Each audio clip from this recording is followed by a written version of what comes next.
Bila shaka umewahi kusikia kuhusu phishing email.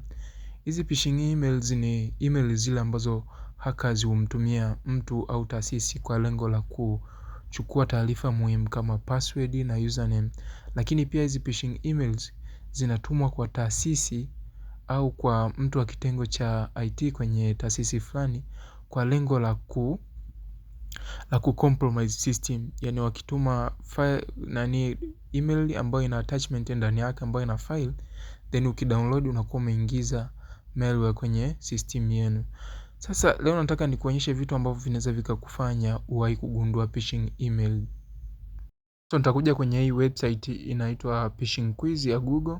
Hii ni website ambayo inanipa nafasi ya kutesti phishing emails, kuzigundua. So nitatengeneza username ya mchongo hapa, nitajiita Juma na email juma@gmail.com, then nitaingia.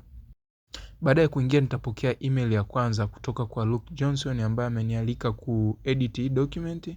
Mimi kwangu moja kwa moja hii sina haja ya kuangalia sana hii ni phishing email kwa sababu siwezi kupokea document kutoka kwa mtu ambaye sijamuomba anitumie document. So hii siwezi kuifungua, na kama unaweza kuona kwenye hiyo linki ni kana kwamba destination sio salama. Yani domain inapoelekea hii kwa mimi nitaitem kama phishing, then kama unavyoona majibu ni collect, this is a phishing email. So nitaachana nayo. Sababu za kuachana nayo ni kwamba domain yake sio salama.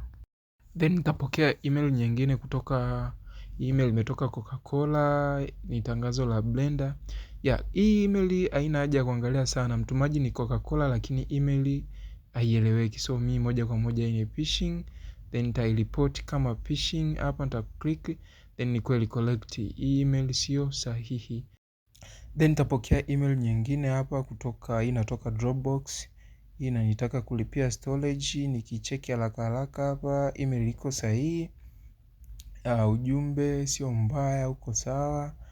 Lakini pia linki zinaonekana ziko sawa. Hii sio phishing, hii ni email yenyewe halisi. So kuwa makini sana unaposoma email. Hakikisha unakagua vipengele muhimu kama linki, mtumaji na email yenyewe, na hata ujumbe ulioandikwa kwenye email. Je, ni salama?